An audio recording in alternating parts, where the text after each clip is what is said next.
가까이 나를 이끄소서. 간절히 주님만을 원합니다. 채워주소서. 주의 사랑이 진정한 찬양 드릴 수 있도록 주의 가까이 나를 이끄소서. 간절히 주님만을 원합니다. 채워주소서.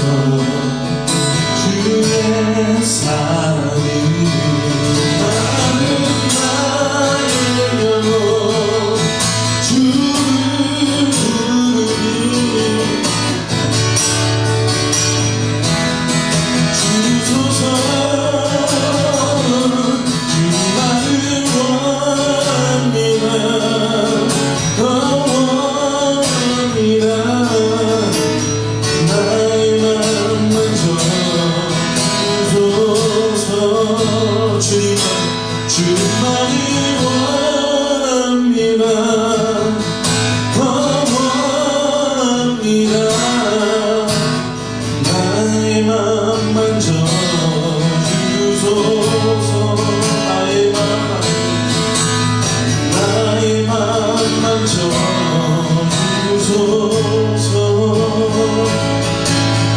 죄악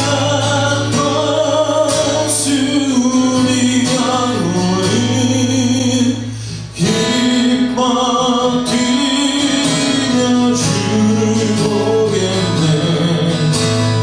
하늘의 예수 주 예수를 영원히 섬기리.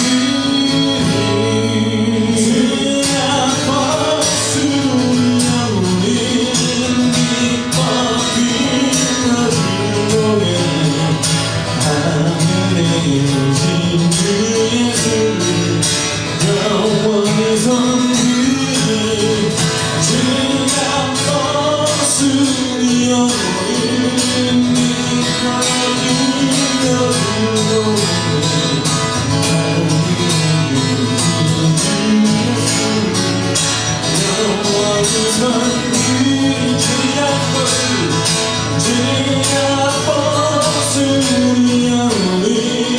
기뻐 뛰며 주를 보겠네.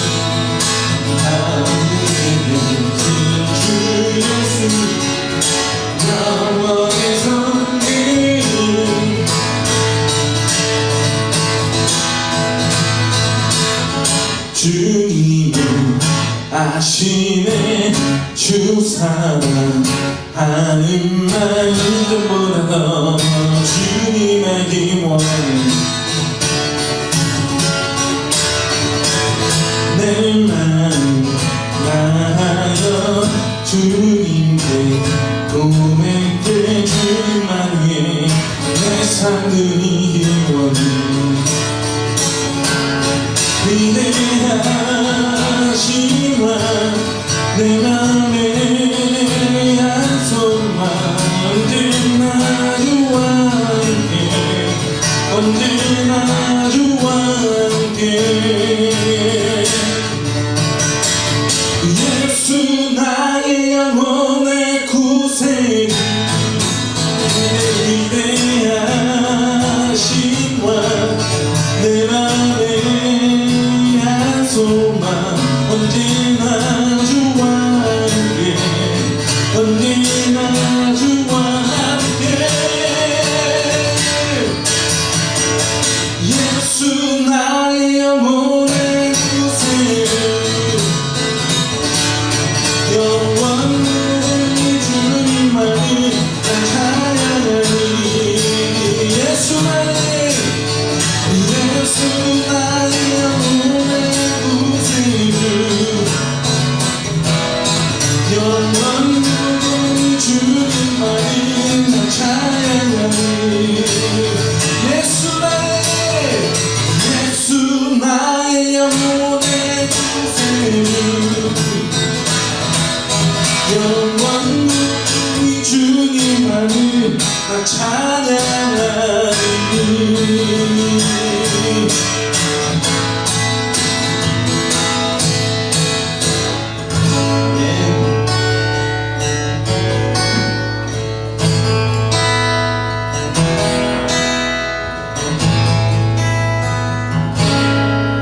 전능하신 나의 주 하나님은 능지 못하신 일 전혀 없네. 우리의 모든 간구도 우리의 모든 생각도 우리의 모든 꿈과 모든 소망도 신실하신 나의 주 하나님은 우리의 모든 괴로움 다 풀 수 있네. 불가능한 일을 하시고 죽은 자를 일으키시니 그를 이겨 참으로 없네. 전능하신 나의 주 하나님 능지 못하신 일 전혀 없네.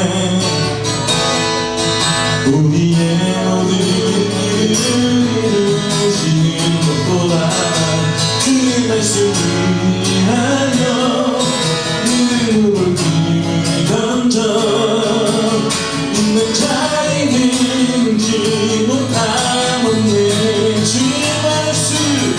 주의 말씀을 위하여 깊은 곳에 힘을 던져 오늘 그가 놀라운 일이신 것보다 주의 말씀을 위하여 믿음으로 힘을 던져 믿는 자에게 능지 못함 없네. 믿는 자에게 능지 못함 없네. 믿는 자에게 능지 못함 없네.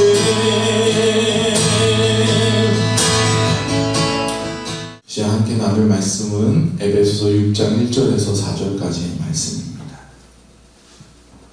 제가 봉독합니다. 자녀들아 주 안에서 너희 부모에게 순종하라. 이것이 옳으니라.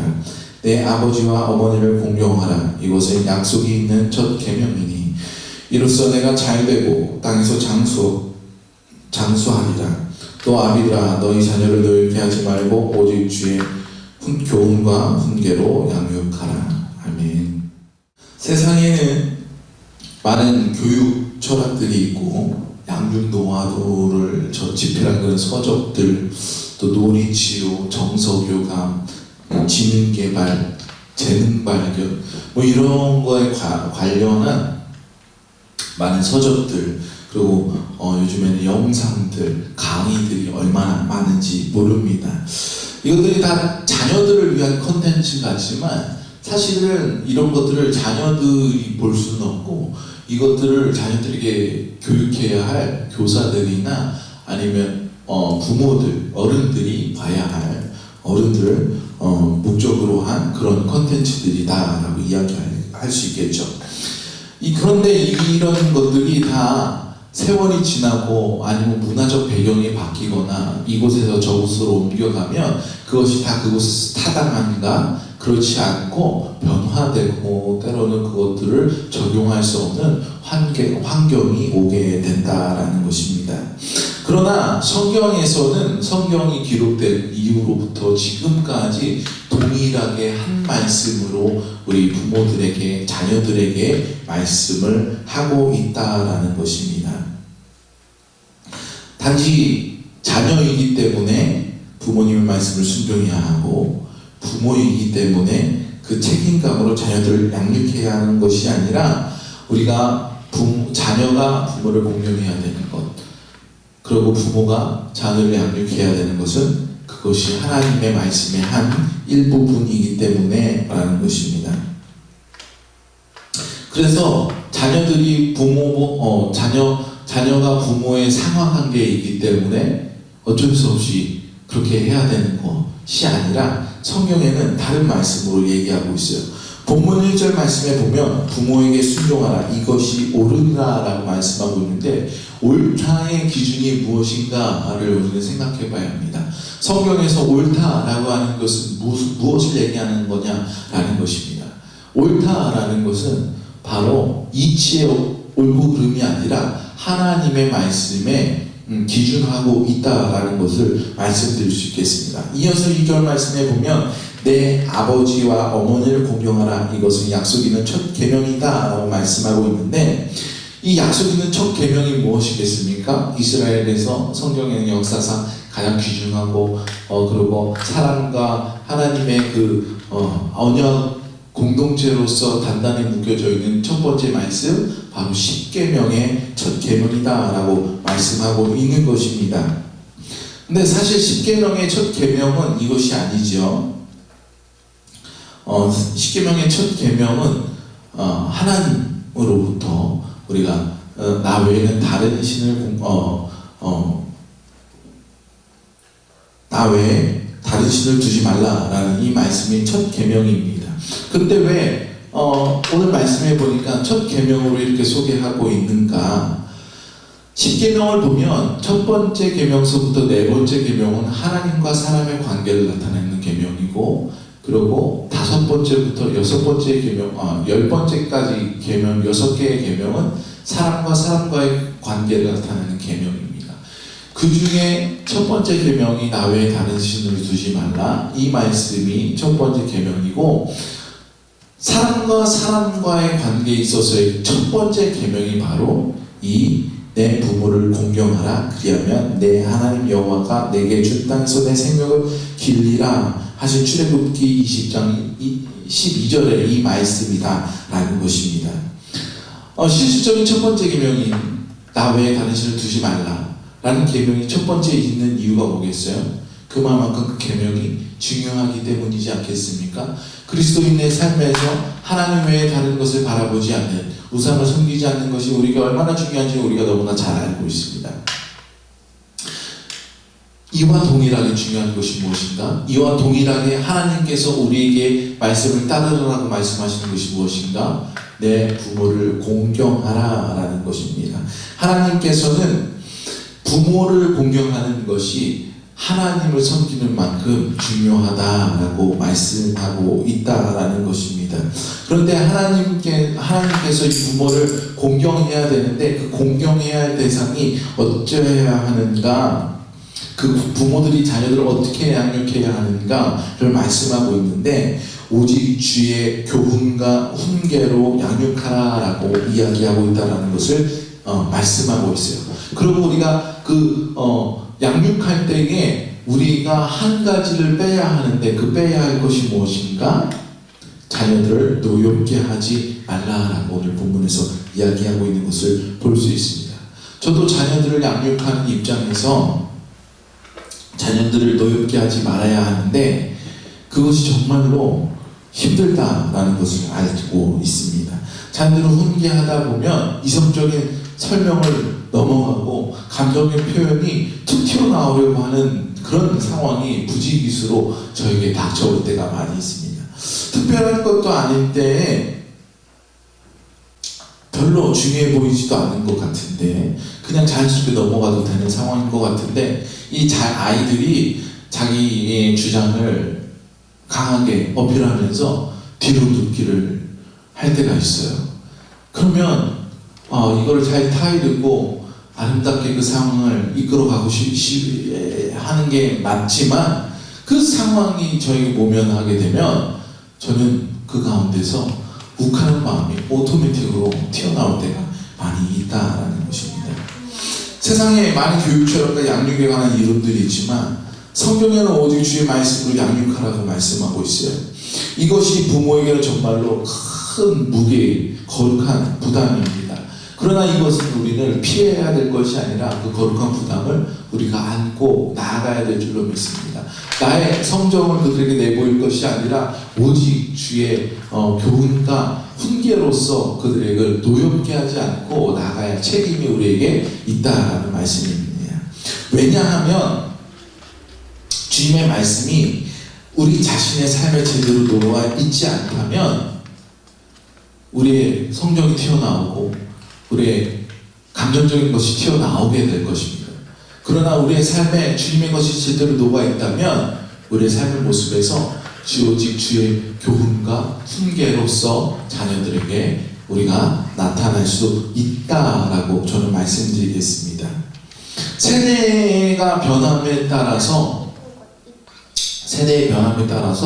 하나님의 말씀이 잘 전달되고 순종하는 때가 있었습니다. 성경의 이야기들을 보면 세대의 변화들을 크게 볼 수 있는 그런 내용들이 있습니다.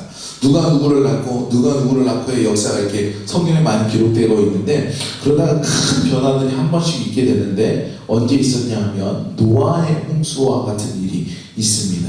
하나님께서는 노아와 그의 가족들을 구원하시게 되죠. 창세기 6장에 보면 하나님께서 노아에게 홍수를 대비하라고 말씀하십니다.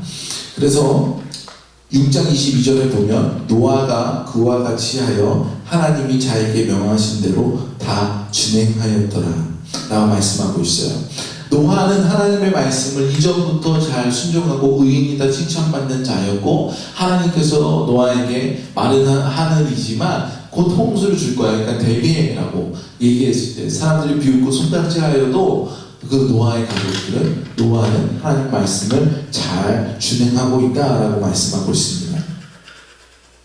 그런데 이 말씀을 노아에게만 주셨는가? 그렇지 않아요. 7장 1절에 보면 하나님이 노아와 그 아들들에게 복을 주시며 그들에게 이르시되 생육하고 번성하였다 충만하라 라고 말씀하고 있습니다.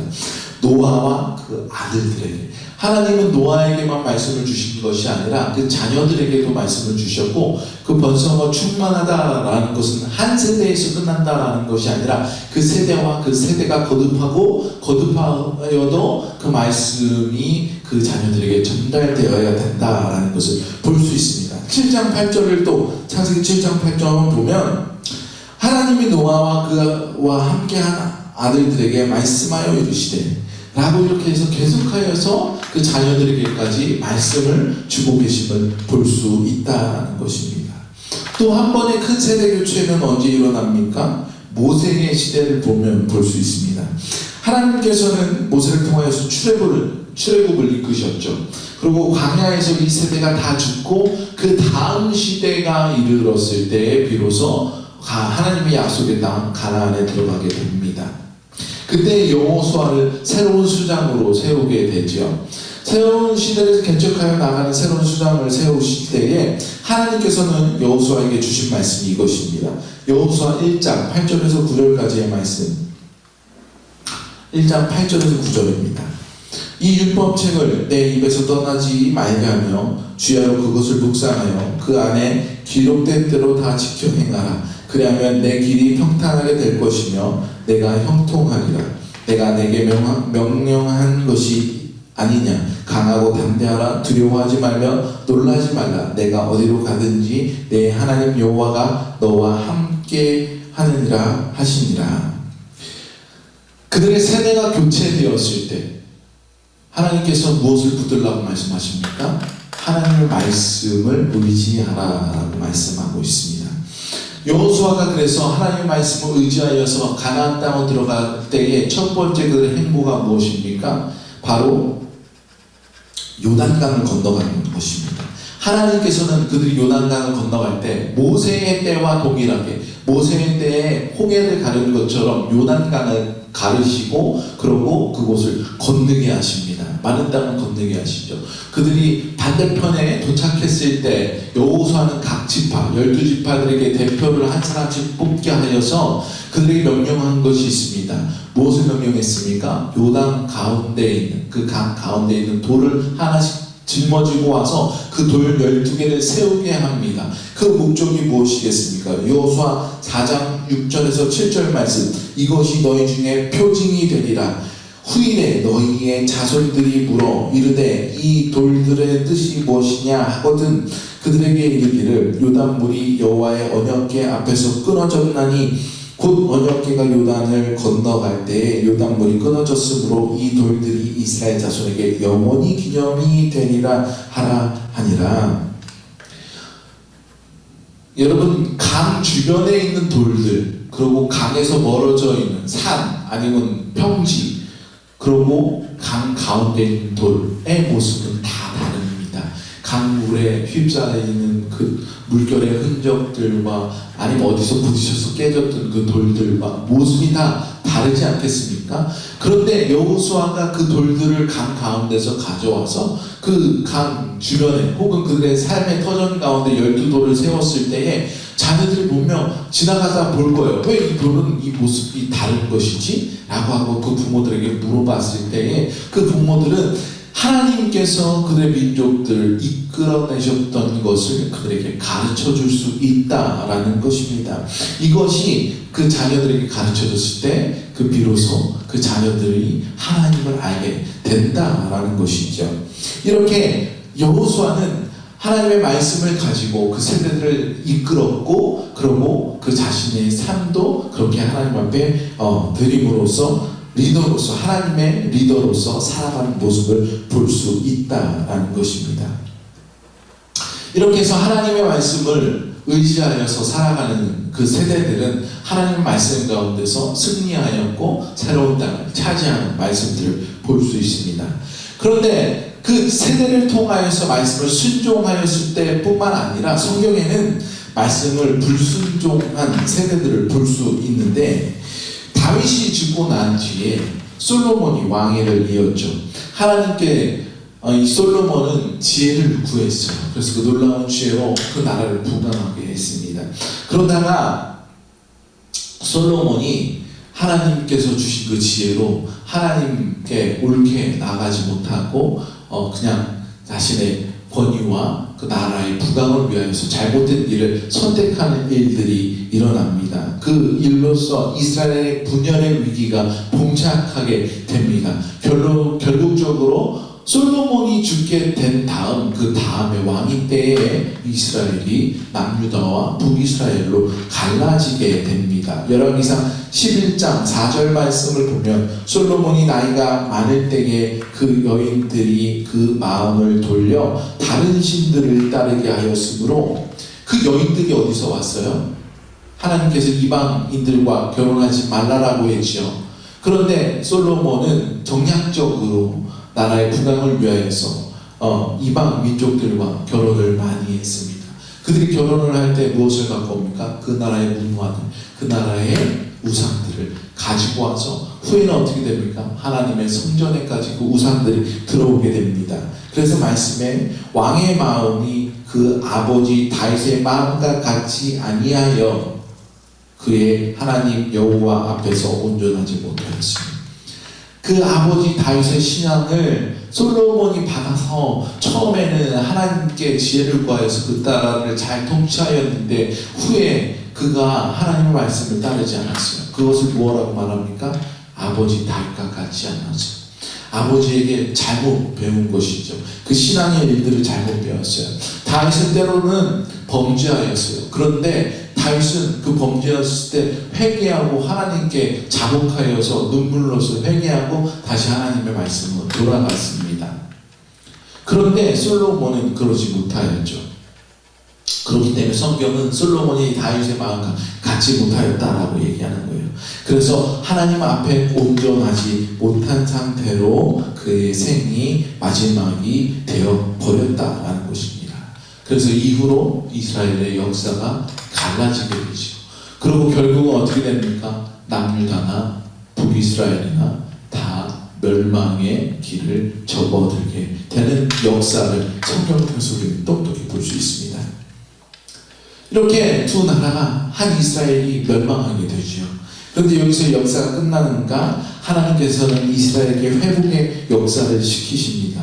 그들이 다 멸망하여서 포로로 잡혔을 때에 다시 그들이 회개했을 때 이스라엘로 다시 돌아오게 하고 회복하게 하시는데, 그 일들을 느헤미야에서 기록하고 있는데, 이스라엘이 조금씩 그 민족들이 이스라엘로 돌아왔을 때 성전을 재건하게 됩니다. 성전을 재건하다 보니까 말씀을 찾게 됐고 그 말씀을 복구하였습니다. 그래서 느헤미야가 어떻게 합니까? 느헤미야 8장 1절에 보니까 이스라엘 자손들이 자기들의 성읍에 거주하였더니 일곱째 달에 이르러 모든 백성이 일제히 수문 앞 광장에 모여 학사 이스라엘에게 여호와께서 이스라엘에게 명령하신 모세의 율법책을 가져오게 청하매 8장 6절 에스라가 위대하신 하나님 여호와를 송축함에 모든 백성이 손을 들고 아멘 아멘 하고 응답하여 몸을 굽혀 얼굴을 땅에 대고 여호와께 경배하니라. 그들이 다시 하나님 앞에 돌아왔을 때에 하나님의 말씀을 선포합니다. 그리고 모든 백성들이 하나님의 말씀을 듣고 경배하며 그들이 회개합니다. 그래서 느헤미야 9장에 보면 모든 백성들이 회개하는 장면들이 기록하고 있어요. 그들이 눈물을 흘리고 있는 것들을 기록하고 있는 것을 볼 수 있습니다. 이렇게 해서 느헤미야는 말씀을 가지고 그 나라를 개혁하기 원하는데 어떻게 하느냐니까 느헤미야의 결론이 13장 마지막 장인 13장에 보면 아까 솔로몬이 이방인들과 혼인하여서 우상들을 드려왔다라고 말씀드렸는데 그것들을 반성하려고 하고 있어요. 그래서 자녀들과 만약에 이스라엘 민족이 아닌 다른 민족과 결혼하였다면 그들을 잘라내버리라고 그들이 선포하는 모습을 볼 수 있습니다. 그러면서 어떻게 얘기하느냐 느헤미야가 13장 26절에서 이렇게 얘기합니다. 또 이르기를 옛적 이스라엘 왕 솔로몬이 이 일로 범죄하지 아니하였느냐라고 명확하게 거론하면서 이야기하는 것을 볼 수 있어요. 그래서 그 시점을 언급하면서 우리는 그 시점을 되돌려야 한다라고 이스라엘에게 명령하고 그 자녀들이 다른 것 아닌 오직 주님의 말씀으로 성장하기를 선포하고 있는 것을 하나님의 백성으로 살아갈 수 있기를 소망하는 마음을 담아 그것을 선포하는 말씀을 볼 수 있다는 것입니다. 하나님께서는 우리에게 말씀을 주셨어요. 그리고 그 말씀이 우리 자녀들에게 전해지기를 원하고 계십니다. 우리의 아버지 되어주신 것처럼 하나님께서는 우리 자녀들에게 그 아버지가 되어주시길 원하신다라고 말씀하고 있어요. 이사야 선지자가 죄로 물든 이스라엘을 향하여서 회개하라라고 촉구의 말씀을 던지지요. 근데 백성들이 그들이 망해가는 모습 속에서 회개의 모습을 보여줍니다. 그런데 회개의 모습이 정말로 참회의 회개의 모습이 아니라 그들이 망해가는 모습을 보고 그들이 그것을 가식적으로 하나님 앞에 회개하게 돼요. 그때 그 모습을 보고 하나님께서 그들에게 뭐라 말씀하시냐면 이사야서 59장 21절 여호와께서 이르시되 내가 그들과 세운 나의 언약이 이러하니 곧 내 위에 있는 나의 영과 내 입에 둔 나의 말이 이제부터 영원토록 내 입에서와 내 후손의 입에서와 내 후손의 입에서 떠나지 아니하게 하시라. 여호와의 말씀입니다. 그들이 회개하지 않아요. 그런데 하나님께서 다시금 말씀하십니다. 정말로 너희들이 돌아선다면 너희들이 정말로 그 죄를 회개하고 나에게 돌아온다면 나에게 주신 그 언약을 너와 그리고 내 자손들 그리고 그 자손과 자손들에게 그 자손의 자손들에게까지 내가 주겠다라고 약속했다라고 하면서 그 이스라엘이 정말로 돌이키기를 이야기하고 있다라는 것입니다. 우리의 삶이 온전히 하나님 앞에 살아가야 할 이유가 여기 있는 것입니다. 우리가 하나님의 말씀으로 온전히 살아가지 못하면서 자녀들에게 우리가 주의 교훈과 훈계로 양육할 수 있습니까? 불가능하다는 거예요. 우리가 먼저 주님의 말씀과 주님의 그 교훈과 훈계로 살아갈 때에 우리의 입술에서 참된 하나님의 교훈과 훈계가 자녀들에게 전달된다라는 것입니다. 솔로몬의 그 당신의 삶은 정말로 위대했지만 세상의 어떤 자서전적인 아니면 위인전의 위대한 인물로 솔로몬을 기릴 수 있겠지만 그의 삶의 결론에는 민족의 갈라짐과 멸망으로 결론짓게 되는 삶을 살게 되는 것을 볼 수 있습니다. 지금 우리가 하나님의 말씀을 온전히 따르지 못한다면 우리의 자녀들의 삶이 무너질 수 있음을 여러분 아셔야겠습니다. 우리가 온전히 하나님의 말씀에 살아갈 이유가 바로 여기 있는 거예요. 오직 주의 교훈과 훈계로 살아가는 성도가 되어서 우리 다음 세대들이 오직 주의 교훈과 훈계로 살아갈 수 있는 길을 보일 수 있는 저와 여러분 되기를 주님의 이름으로 축원합니다. 축원드립니다. 기도하시겠습니다.